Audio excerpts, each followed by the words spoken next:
Hello everyone, this is पहाड़ी पाठशाला YouTube channel. आप सभी का स्वागत है। तो चलिए शुरुआत करते हैं। आज है हमारा सामान्य हिंदी का प्रैक्टिस पेपर 1। तो चलिए दोस्तों शुरुआत करते हैं पहले सवाल के साथ। क्वेश्चन कहता है, निम्नलिखित में से काकल्य वर्ण कौन सा है? काकल्य वर्ण सभी जानते हैं। काकल्य वर्ण कौन सा होता है? काकल्य वर्ण होता है हा। हा क्या है? काकल्य वर्ण। इसी को हम क्या कहते हैं? इसी को हम कहते हैं स्वर तंत्रीय। ठीक है। इस हा का जो उच्चारण स्थान होता है वो क्या होता है? वो होता है कंठ। तो इसका पहले वाले क्वेश्चन का आंसर है सी ऑप्शन, हा। बढ़ते हैं दूसरे सवाल में। कहता है कि आनंद घर आया, थोड़ी देर रुका और चला गया। उपयुक्त वाक्य में कौन सा विराम चिन्ह होगा? तो आपको पता है कि आजकल परीक्षाओं में विराम चिन्हों से बहुत ज़्यादा सवाल आते हैं। तो आपको एक वैज्ञानिक है जिनका नाम क्या है, भाषाविद है जिनका नाम क्या है, कामता प्रसाद गुरु। कामता प्रसाद गुरु के अनुसार विराम चिन्हों की संख्या कितनी बताई गई है? 20 बताई गई है। और जो ये वाक्य है कि आनंद घर आया थोड़ी देर रुका और चला गया, इस वाक्य में जो उपयुक्त विराम चिन्ह होगा वो होगा अल्प विराम। अल्प विराम क्या होगा? अल्प विराम। अल्प विराम का चिन्ह जिसे हम खाली कॉमा कहते हैं। प्रश्नवाचक चिन्ह आपको पता है ये होता है, अर्ध विराम आपको पता है ये है, और उपविराम ये है। तो यहाँ पे जो ये है आनंद घर आया, तो यहाँ पे होगा ये अल्प विराम। ठीक है। क्वेश्चन नंबर 2 का आंसर है ऑप्शन नंबर 3। अगला क्वेश्चन है कि उत्पत्ति और स्रोत के आधार पर शब्द के कितने भेद होते हैं? तो उत्पत्ति और स्रोत के आधार पर शब्द के भेद होते हैं 4। कौन कौन से होते हैं वो शब्द के भेद जानते हैं। पहला होता है तत्सम, दूसरा होता है तद्भव, तीसरा होता है देशज और चौथा होता है विदेशज। तो उत्पत्ति और स्रोत के आधार पर शब्द के जो प्रकार होते हैं या भेद होते हैं वो होते हैं 4 भेद। अगला सवाल है व्यक्तिक पत्र के उदाहरण है। व्यक्तिक पत्र या पर्सनल लेटर इन्हें कहते हैं। तो व्यक्तिक पत्र या इसका आंसर होगा निमंत्रण पत्र। हम जब किसी को बुलाते हैं, शोक पत्र और बधाई पत्र। ठीक है। इसका आंसर होगा निमंत्रण पत्र, शोक पत्र और बधाई पत्र, ऑप्शन नंबर 3। ये क्वेश्चन अभी हाल ही में जो स्टेनो की परीक्षा हुई थी उसमें आया था। अगला क्वेश्चन कहता है कि हंसुए के ब्याह में खुरपे के गीत लोकोक्ति का अर्थ है। आजकल गढ़वाली कुमाऊनी लोकोक्ति मुहावरे शब्दावलियाँ पूछी जा रही हैं, तो आपको इन क्वेश्चनों पर भी अपनी कमांड रखनी है।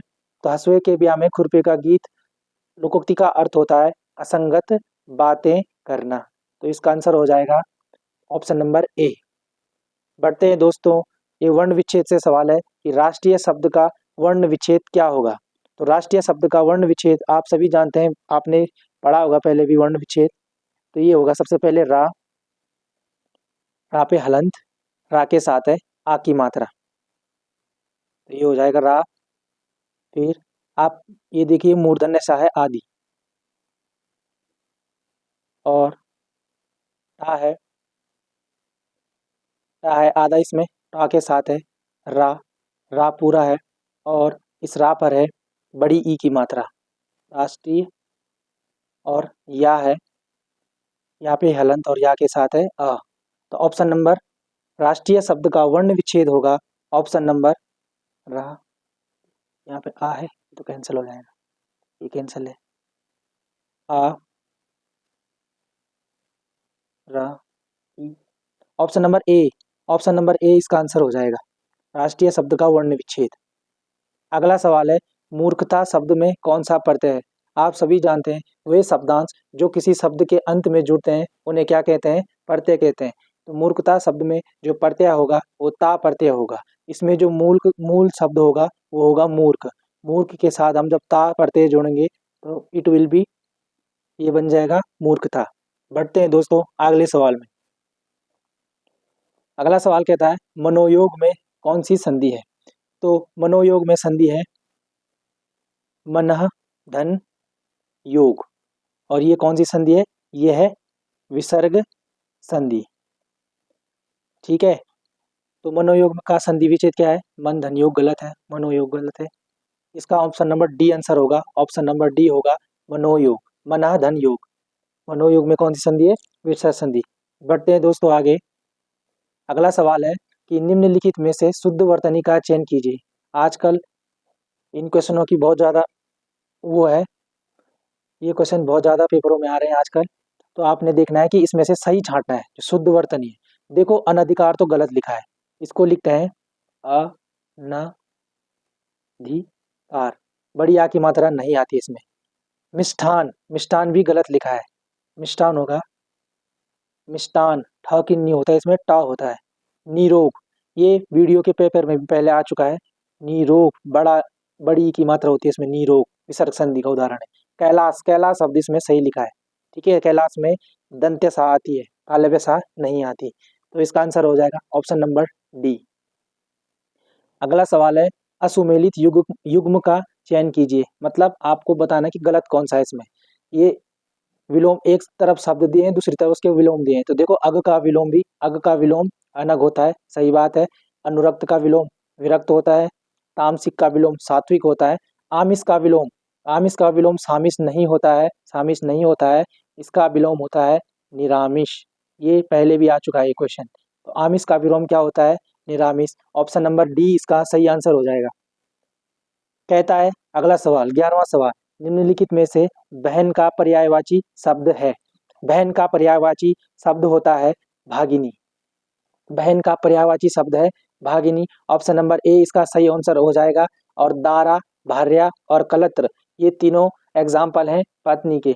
पत्नी के क्या है पर्यायवाची? दारा, भार्या और कलत्र। तो 11वें क्वेश्चन का आंसर हो जाएगा भागिनी, ऑप्शन नंबर ए। अगला सवाल है, अलंकार से सवाल है कि काली घटा का घमंड घटा।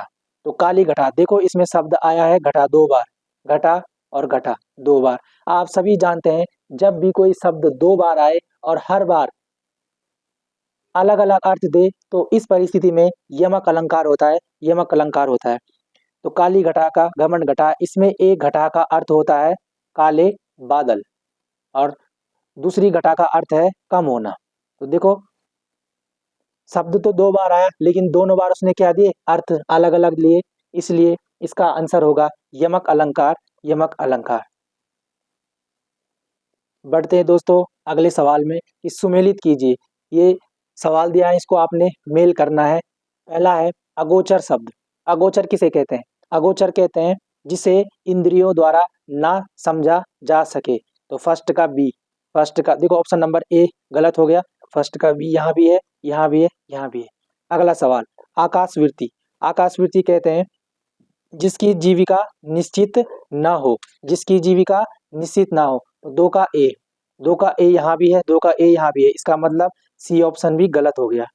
अगला सवाल है अंतरिक्ष कहते हैं पृथ्वी और आकाश के बीच का स्थान। तो थर्ड का हो जाएगा सी। अंतरिक्ष कहते हैं पृथ्वी और आकाश के बीच का स्थान। तो थर्ड का सी कहाँ है?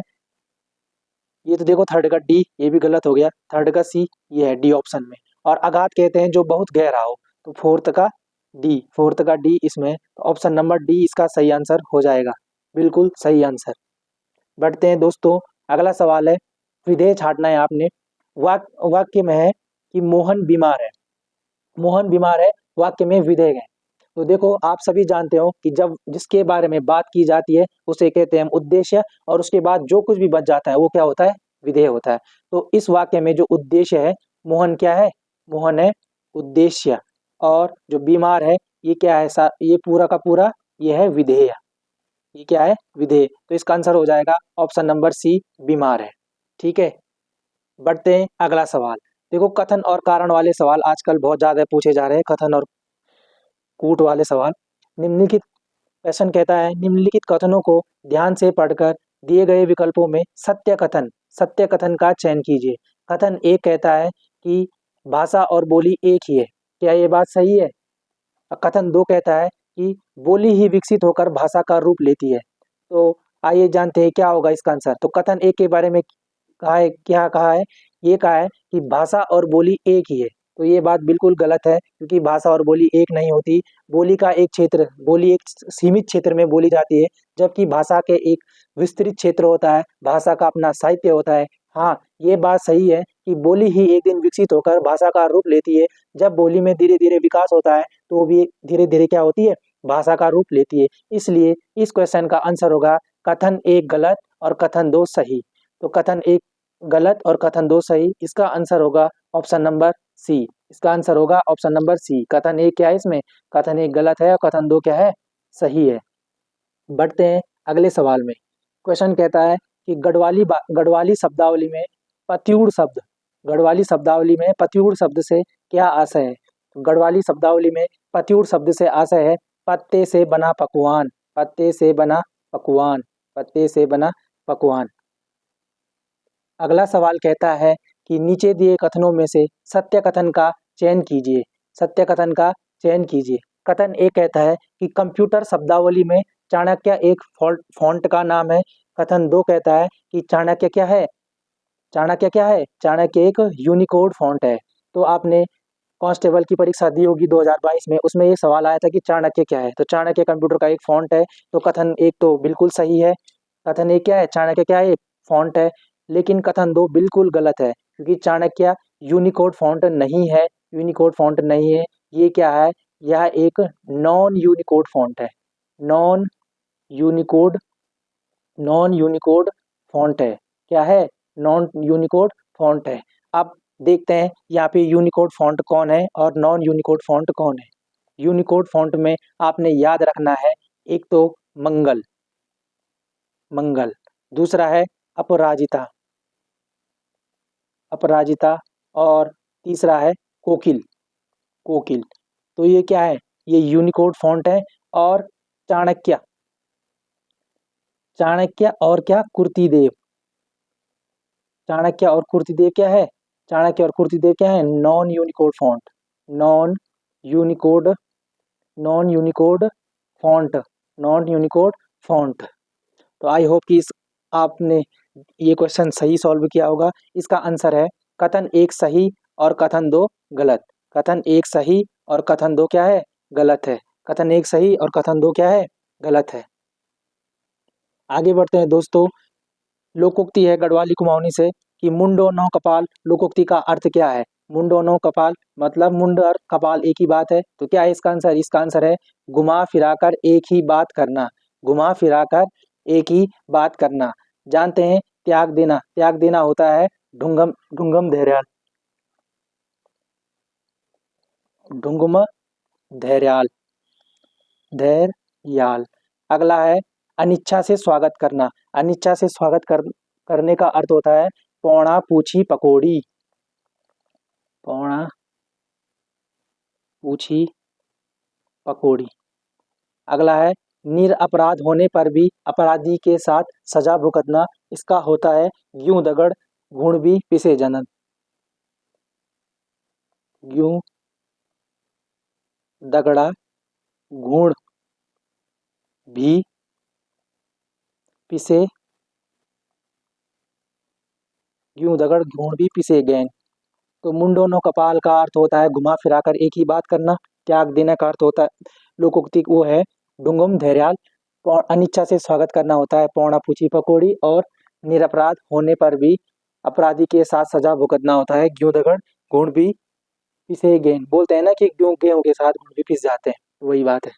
अगला सवाल है, कहता है गाने से संबंधित है कि ढेबरा अर्चगिनी मेरा बकरा अर्चगिनी मेरा प्रसिद्ध गीत के गायक कौन है? तो इसके आंसर है हमारे गणरत्न नरेंद्र सिंह नेगी जी। नेगी जी के गाने बहुत पेपरों में पूछे जाते हैं।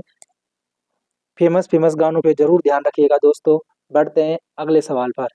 कहता है, अंतिम सवाल है आज की कक्षा में। कहता है कि निम्नलिखित कथनों पर विचार कीजिए। कथन एक क्या है? जिन शब्दों का प्रयोग संज्ञा के स्थान पर किया जाता है वे शब्द सर्वनाम कहलाते हैं। क्या ये बात सही है? ये बात बिल्कुल सही है कि वे शब्द जो संज्ञा के स्थान पर प्रयोग किए जाते हैं सर्वनाम कहलाते हैं।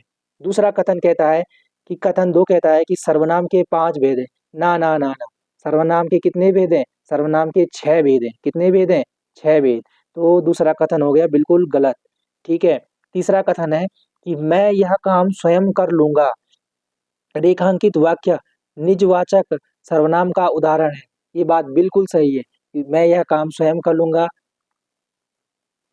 यह क्या है? यह निजवाचक सर्वनाम, खुद के लिए बात हो रही है ना, तो निजवाचक सर्वनाम का क्या है? ये उदाहरण है। तो कथन 3 भी सही हो जाएगा। तो इसका आंसर होगा कथन 1 और 2 कथन 1 और 3 सही, कथन 1 और 3 सही, कथन 2 क्या है इसमें? गलत है। सर्वनाम के भेद पूछेगा, सर्वनाम के भेद होते हैं 6, जबकि सर्वनामों की संख्या कितनी होती है? सर्वनामों की संख्या होती है 11। ठीक है? तो आशा करता हूँ दोस्तों, आपका ये पेपर बहुत अच्छा गया होगा, आपने बहुत अच्छा स्कोर किया होगा। इसमें टारगेट टेस्ट, ये एक टारगेट के रूप में दिया था मैंने, इसमें आपके लगभग 20 में से 18 सही होने चाहिए। मैं उम्मीद करता हूँ कि आपके हुए भी होंगे और बहुत सारे दोस्तों के तो 20 में से 20 भी आए होंगे, किसी के 20 में से 19। इस पेपर में जो गुड स्कोर है, गुड स्कोर हो जाएगा हमारा कितना?